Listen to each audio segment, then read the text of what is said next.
הבאנו שלום, הבאנו שלום, הבאנו שלום. సర్వ సృష్టికర్త, జీవన్ మరణదాత, సర్వేశ్వరుడైన ఘనమైన యేసు ప్రభు వారి దివ్యనామంలో యూట్యూబ్ ద్వారా వీక్షిస్తున్న మీకందరికీ శుభములు, దీవెనలు, ఆ మహాదేవుని ఆశీర్వాదం తెలియజేస్తున్నాను. రండి, ఈ ప్రభుదినమందు విలాప వాక్యములు, ప్రవక్త అయిన ఇర్మియా వ్రాసిన విలాప వాక్యములు. అంటే విలాపం అంటే ప్రలాపము, ఆవేదన, ఆక్రందన, దుఃఖము, విచారణ.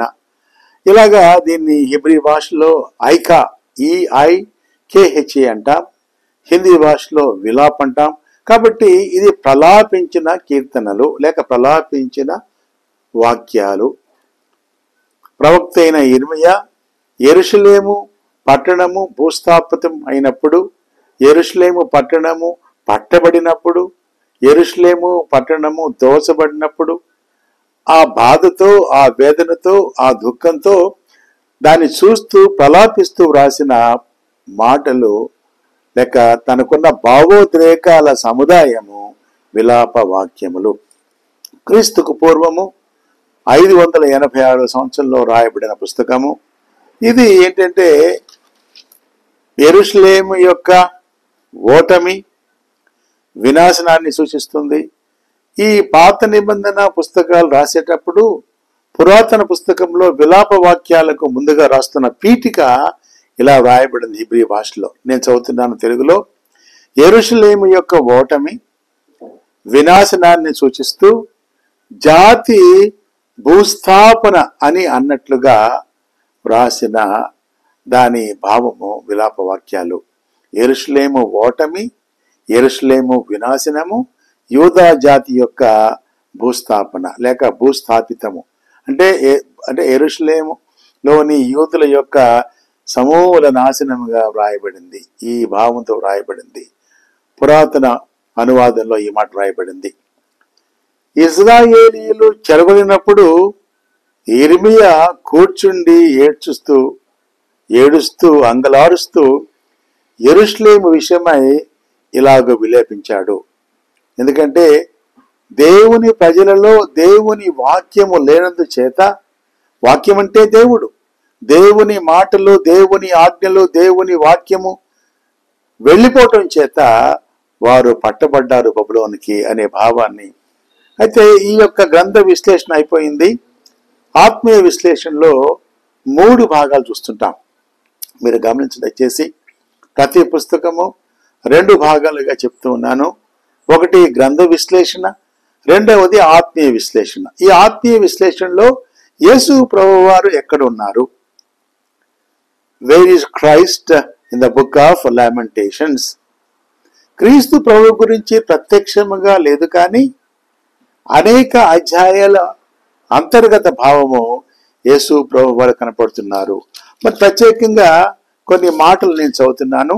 ఇవన్నీ కూడా యేసు ప్రభు నాకు గుర్తుగా ఉంది. దయచేసి kindly open with me the book of Lamentations. Me Bible తెరిచి ఉంచండి. మొదటి అధ్యాయము 12వ వచనము యేసు ప్రభు వారి గుర్తుగా ఉంది. ఒక మాటలో చెప్పాలంటే యెరూషలేము పట్ల ఇర్మియా ప్రవక్త ఎలా ప్రలాపించాడో, ఎలా విలపించాడో, ఎలా దుఃఖపడ్డాడో దానికి మించి యేసు ప్రభువారు మానవాళి కొరకు ఎంతో శ్రమించి, దుఃఖించి, రక్తము చిందించి, మరణించి, మరణాన్ని జయించి నిన్ను నన్ను రక్షించాలని భూలోకంలో ఆయన మన కొరకు అభ్యర్థించాడు. ఈరోజు పరలోకంలో తండ్రి దగ్గర నీ పక్షంగా నా పక్షంగా విజ్ఞాపన చేస్తున్నాడు. కాబట్టి ఈ నేపథ్యాన్ని, ఆ నేపథ్యాన్ని గుర్తు చేసుకుంటే క్రీస్తు ప్రభువారి నేపథ్యాన్ని చూస్తే 2 కూడా సమంగా ఉంటాయి. చదువుతున్నాను. I'm reading the book of lamentation chapter 1 verse 12. అంటున్నాడు, త్రోవను నడుచు వారులారా, ఇలాగు జరుగుట చూడగా మీకు చింతలేదా?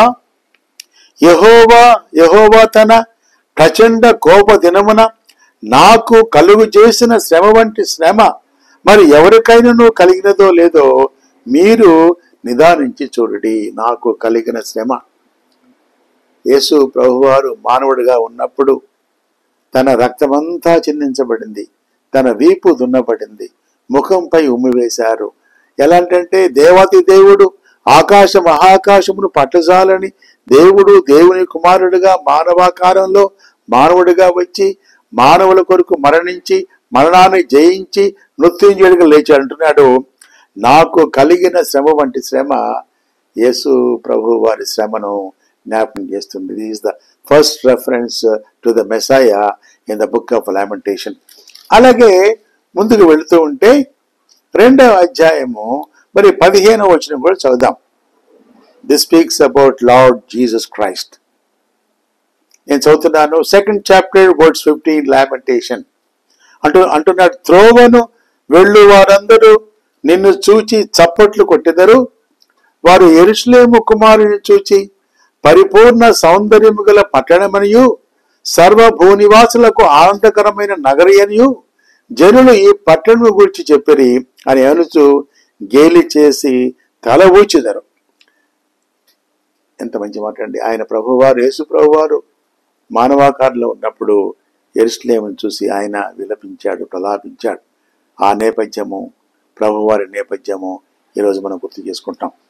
ఆ తర్వాత 3వ అధ్యాయము చూస్తూ ఉంటే 3వ అధ్యాయము 14లో చక్కని మాట ఉంది.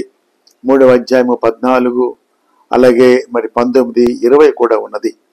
అంటున్నాడు, this speaks about the Messiah, this speaks about Lord Jesus Christ. నేను చదువుతున్నాను 3:14. వారికందరికీ నేను అపహాస్యాస్పదంగా ఉన్నాను, దినమెల్ల వారు పాడునట్టి పాటలకు నేను ఆస్పదునైతిని, చేదు వస్తువులు ఆయన నాకు తినిపించను, మాచిపత్రి ద్రావకము చేత నన్ను మత్తునిగా చేశాను. ఎంత శిలువలో ప్రభువారు చేదు చిరకను త్రాగనిచ్చారండి. మహాదేవుడు, మహారక్షకుడు, లోకరక్షకుడు, లోక పాపమును మోయటానికి వచ్చిన దేవుని గొర్రెపిల్ల. ఆయన మానవుల కొరకు నీ కొరకు మరణించాడు, నా కొరకు మరణించాడు. ఆ మహాదేవుడు అంటున్నాడు చేదు. అలాగే అంటాడు 3:19-20 చదువుతున్నాను. I'm reading chapter 3 verse 19-20. This speaks about Lord Jesus Christ. నా శ్రమను నా దురవస్థను నేను త్రాగిన మాచిపత్రిని చేదును జ్ఞాపకము చేసుకొనము, ఎడతెగక నా ఆత్మ వాటిని జ్ఞాపకం చేసుకొని నాలో కృంగి ఉన్నది, అది నీకింకనూ జ్ఞాపకం ఉన్నది కదా. ఎంత మంచి మాట అండి. యేసు ప్రభు వారి గురించి ఇలాగ అద్భుతమైన మాటలు ప్రభు గురించి వ్రాయబడి ఉన్నట్లుగా మనం చూస్తున్నాం. ఇంకొక మాట చూసుకుంటే 3వ అధ్యాయంలో కూడా చూసారండి 50-51 ప్రత్యక్షంగా యేసు ప్రభు గురించి వ్రాయబడింది. నా జనులకు కలిగిన నాశనము చూడగా నా కన్నీరు ఏరులై పారుచున్నది, యెహోవా దృష్టి ఉంచి ఆకాశం నుండి చూచు వరకు నా కన్నీరు ఎడతెగక కారుచుండను అనే మాట కూడా ప్రభువున గుర్తుగా ఉంది. సరే, 2వ భాగం ఏంటంటే ఈ విలాప వాక్యంలో యేసు ప్రభు వారి కృప ఎక్కడ ఉందని చూసుకుంటాం. 2 భాగాలు ఉంది. 3వ అధ్యాయము 22వ వచనము అలాగే 3:32 ఈ 2 కూడా కృప గుర్తుగా ఉంటుంది. నేను చదువుతున్నాను, జాగ్రత్తగా వినండి. ఆయన కృప కలిగిన వాడు. ఈరోజు నీవు నేను సజీవంగా ఉన్నామంటే ఆయన కృప, ఆయన కృప, ఆయన కృప, ఆయన కృప అంటున్నాడు. యెహోవా కృప గలవాడు, ఆయన వాత్సల్యత ఎడతెగక నిలుచున్నది గనుక మనము నిర్మూలము కాకున్న వారము, అనుదినము నూతనముగా ఆయనకు వాత్సల్యము పుట్టుచున్నది. ఎంత మంచి మాట అండి. నీవు దూరంగా ఉన్నా, యేసు ప్రభుని గురించి నువ్వు దూషించినా, హేళన చేసినా, నువ్వు తిరస్కరించినా, నువ్వు కోపించినా కూడా నీ పట్ల ప్రభువారు వాత్సల్యము చూపిస్తున్నాడు. ఆయన కృప మన ఎడల హెచ్చుగా ఉన్నది కనుక మనము నిర్మూలము కాలేదు. ఇది the speaks about the grace of lord Jesus Christ. ఇంకొకటి అంటాడు 32 కూడా అంటున్నాడు 3:32 ఆయన బాధ పెట్టినను, ఎంత మంచి మాట, తన కృపా సమృద్ధిని బట్టి జాలిపడును. ఈరోజు ఆ కృపా సమృద్ధి కలిగిన దేవుడైన యేసు ప్రభువుని నమ్ముకుంటున్నావా? విస్మరిస్తున్నావా? ఎన్నోసార్లు వాక్యం వింటున్నాము, వాక్యం విని పెడచెవిని పెడుతున్నాము. నిజమైన దేవుడు, లోకాన్ని సృజించిన సృష్టికర్త మరలా తిరిగి మధ్యాకాశంలో రాబోతున్నాడు. ఎవరైతే ఆయన అంగీకరిస్తారో వారు ఆయనతో లేపబడతారు. ఈ బైబిల్ సత్యాన్ని, ఈ వాస్తవ సత్యాన్ని, ఈ పరమ సత్యాన్ని నువ్వు విని నువ్వు పెడచెవిని పెట్టావనుకో మిత్రమా, సోదరుడా, సోదరి, జీవితంలో you lost everything in your life. జీవితంలో సమస్తాన్ని పోగొట్టుకున్నట్లే. యేసు ప్రభు లేకుంటే జీవితం వ్యర్థము. ఒక భక్తుడు అన్నాడు, ఒక భక్తుడు స్పర్జన్ ఏమన్నాడంటే, either you have to be slave of Jesus or you have to be slave of Satan. There is no option. నువ్వు సైతానుకు దాసుడైనా ఉండాలి, లేక యేసు ప్రభుకు దాసుడైనా ఉండాలి. ఇంకొక వేరే తారతమ్యం లేదు, వేరే ప్రత్యామ్నాయం లేదు. There is no option. యేసు ప్రభు నీలో లేకపోతే అపవాది నీలో ఉన్నట్లే. కాబట్టి ఏమంటాడు, ఇంకో మాట ఏంటంటే, ఆయన బాధ పెట్టినను తన కృపా సమృద్ధిని బట్టి జాలి పడును. మూడోదిగా చూసుకుంటే ఆత్మీయ విశ్లేషణలో మరి 2 మాటలు జ్ఞాపకం చేసుకుంటాం. ఏమి నేర్చుకున్నామంటే, యెరూషలేము పాడైపోయినప్పుడు, పతనమైనప్పుడు ఎలాగైతే యిర్మీయా ప్రలాపించాడో అలాంటి ప్రలాప భావము, అలాంటి భావోద్రేకాలు నీ పాపం గురించి మరణించిన యేసు ప్రభువుని జ్ఞాపకం చేసుకుని, యేసు ప్రభువా నువ్వు నా కొరకు మరణించావు కానీ దుఃఖించి రోధించి నువ్వు ప్రలాపిస్తే నీ దుఃఖము, వేదన, నిట్టూర్పు ఎగిరిపోతుంది. ఆనందము, పరమానందము, సంతోషము, పరమ సంతోషము నీలో నివసిస్తుంది. కాబట్టి అలానాటి ఆ భావాలు నీలో ఉండాలని ప్రభు పేరట నేను కోరుతున్నాను. అంతేకాకుండా ఇంకో మాట ఏమంటాడంటే, మార్పు లేని జాతి. 3వ అధ్యాయము 22 అంటాడు, ఈ మార్పు లేని జాతి యేసు ప్రభుని అంగీకరించిన వాళ్ళు, లేక పాత నిబంధనలో దేవుని అంగీకరించిన ఇశ్రాయేలీలు ఎడతెగక ఆయన ప్రేమ చూపిస్తూ, వాత్సల్యం చూపిస్తూ, వారితో మాట్లాడుతూ, పోషిస్తూ ఉన్నా కూడా ఈ మార్పు లేని జాతి, దానికి ఏంటంటే ఎడతెగని వాత్సల్యత. ఈరోజు మార్పు లేకుండా ఉన్నావా? వాక్యం వింటున్నావు, భక్తి లేకుండా ఉన్నావా? లోకంలో ఉంటూ లోకంలో అనుదినము ప్రార్థన, అనుదినము దేవుని విజ్ఞాపన, అనుదినము ఆయన కృతజ్ఞత చెల్లించేవాడిగా ఉన్నావా? పరిశుద్ధ జీవితం నుండి పారిపోతున్నావా? అంటే మార్పు లేని జాతి మన పితరులు. అయితే మార్పు లేని యేసు ప్రభువారు నిన్ను వెంబడిస్తున్నాడు. మార్పు లేని యేసు ప్రభువారు నన్ను మార్చాడు. మార్పు లేని యేసు అంటాడు, మార్పు లేని జాతి ఎడతెగని వాత్సల్యత. చివరిగా అంటాము, వేదన ఉంటే మరియు మనము తిరిగి పొందగలము. నీ పాప జీవితాన్ని బట్టి, నీ బలహీనతలను బట్టి, నువ్వు చేసిన ప్రతి కార్యాన్ని బట్టి దేవునికి వ్యతిరేకంగా జీవిస్తుంటే, ఒకవేళ నువ్వు చేసిన పశ్చాత్తాపానికి మించిన పుణ్యకార్యము మరొకటి లేదు.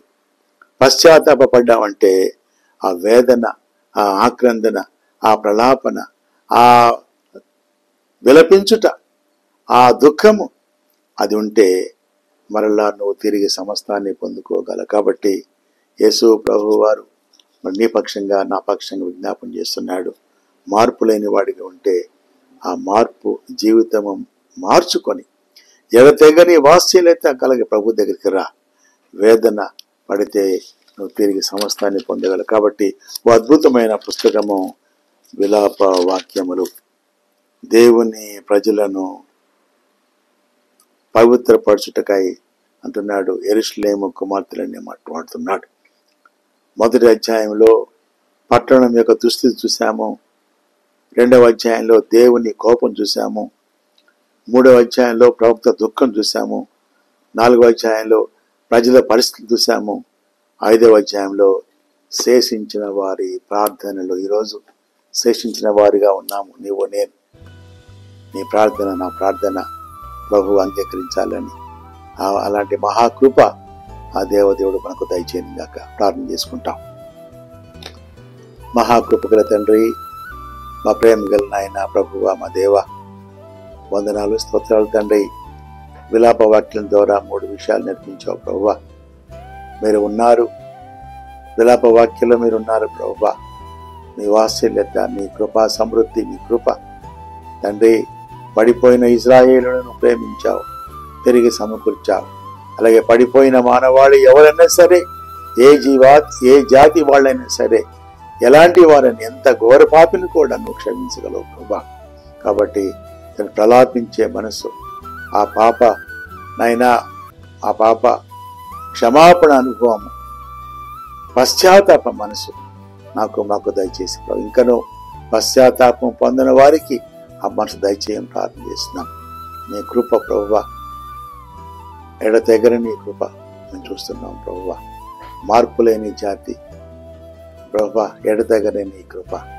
అలాగే ప్రభువా తండ్రి, వేదన పొందితే తిరిగి ఎవరైతే పశ్చాత్తాపం పొందుతారో వారిని క్షమించి తిరిగి మరలా పూర్వ స్థితిని మీరు మార్చుస్తారు. కాబట్టి ఈ సత్యాలు, పరమ సత్యాలు నేర్చుకున్న వారిగా దీవించమని ఈ పుస్తకం ద్వారా మాకు లోతైన మాటలు మాకు అందించినందుకు వందనాలు తెలియజేస్తూ, వాక్యం మీది ప్రభువా, వాక్య ప్రభావం చేత నన్ను వింటున్న వారందరినీ ప్రభావితం చేయమని స్తుతి, మహిమ, ఘనత, ప్రభావం మీకు ఆరోపించుకుంటూ యేసు ప్రభు నామములో ప్రార్థించి అడిగి వేడుకొంచున్నాం తండ్రి, ఆమేన్.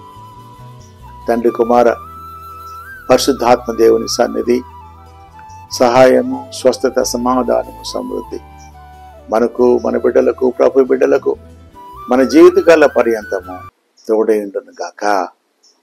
Amen, amen, amen. Shalom and blessing to you all. దేవుడు మనల్ని దీవించును గాక. ఆమేన్.